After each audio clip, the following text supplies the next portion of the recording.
Hello everyone, welcome to Fullmoon Movies. There are westerns that tell a story, and then there are westerns that feel like a myth carved into desert itself. Once Upon a Time in the West, directed by Sergio Leone, is one of the latter. It doesn't just unfold, it lingers, it breathes, and it dares the audience to slow down and feel the dust settle. From its opening minutes, nearly 10 minutes of silence and tension at a lonely train station, it becomes clear this isn't your typical gunslinger tale. This is a meditation on violence, change, and the fading soul of an American frontier. At the heart of the story is harmonica, played by Charles Bronson, a man defined by mystery and a haunting tune. He barely speaks, but every time he lifts that harmonica to his lips, it signals something deeper: trauma, purpose, and the weight of unfinished vengeance. Bronson plays him not with charm, but with silence, and in a Leone film, silence is where power hides. Opposite him is Henry Fonda as Frank, one of the cinema's most chilling antagonists. Fonda, usually the American hero, interestingly appears here as a blue-eyed villain, a ruthless mercenary of capital and cruelty. Watching him kill without flinching in the film's early scenes sets the tone for everything that follows. Then there's Jill McBain, played by Claudia Cardinale, a woman whose presence gives the movie its emotional core. In the movie, she is not a helpless damsel, nor is she a gun-toting caricature. She's a survivor, a builder, and in many ways the film's most forward-looking character. In fact, her attempt to make peace with her land and the railroad gives the story its soul. Jason Robards adds another layer as Cheney, an outlaw with a sense of humor and a surprising depth of decency. Now, these characters don't just populate the story, they embody it. Their interactions, motivations, and fate are bound to the changing world Leone captures so beautifully. Leone's direction here is a grand, poetic, and precise.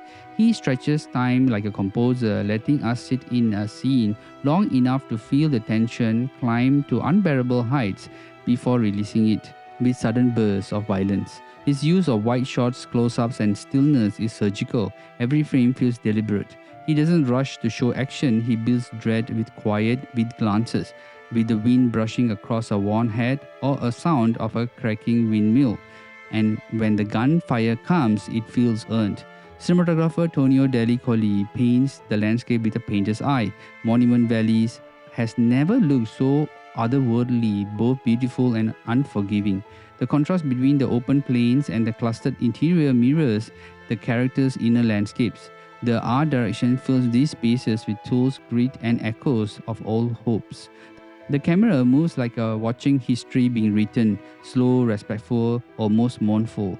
Of course, we can't talk about this film without Ennio Morricone's score. It's not just background music, it's a character in its own right. Each major character has a theme: harmonica's ghostly refrain, Jill Stripping's melancholic melody, Cheney's rustic tune.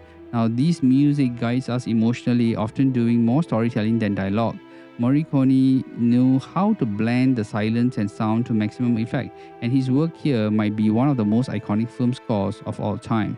When Once Upon a Time in the West was released in 1968, American audience didn't quite know what to do with it. It was long, slower than what they used to, and deeply operatic. It only earned a modest box office return in the US, but in Europe, especially in France and Italy, the film was quickly recognized for what it was: a masterpiece. Over time, critics and audience came around, and today it is often listed as one of the greatest westerns ever made, not for its shootouts, but for its atmosphere, character depth, and bold reimagining of the frontier mythology. A common critique is that the pacing was too slow for this movie, or the plot is overly simple. But that's the point. Leone isn't interested in just telling a story. He's interested in making you feel the weight. It's about the end of an era. The railroad is coming. The West is becoming modern. The outlaws, the loners, the killers, they are being replaced by commerce, by cities, by people like Jill. And that shift, that goodbye to a brutal but free world is what gives this movie its arc. The film's legacy continues with beautiful physical media releases. Now, Paramount 4K restoration brings new depth to the desert colors, enhancing the skin tones, shadows, and those piercing close-ups. The transfer stays true to the grain and the texture of this original print, While the sound mix available in lossless audio delivers every gunshot, whisper, and note of Morricone's score with rich clarity. While some releases may lack some extravagant extras, just having this film in pristine format is enough to make it a treasure for collectors. In conclusion, Once Upon a Time in the West remains a film of rare patience and epic scope. It's not just Western, it's a farewell song for a dying age, composed with sorrow and beauty. And in the end, it's not the bullets you remember, it's the silence between them. Now, this movie is a must watch.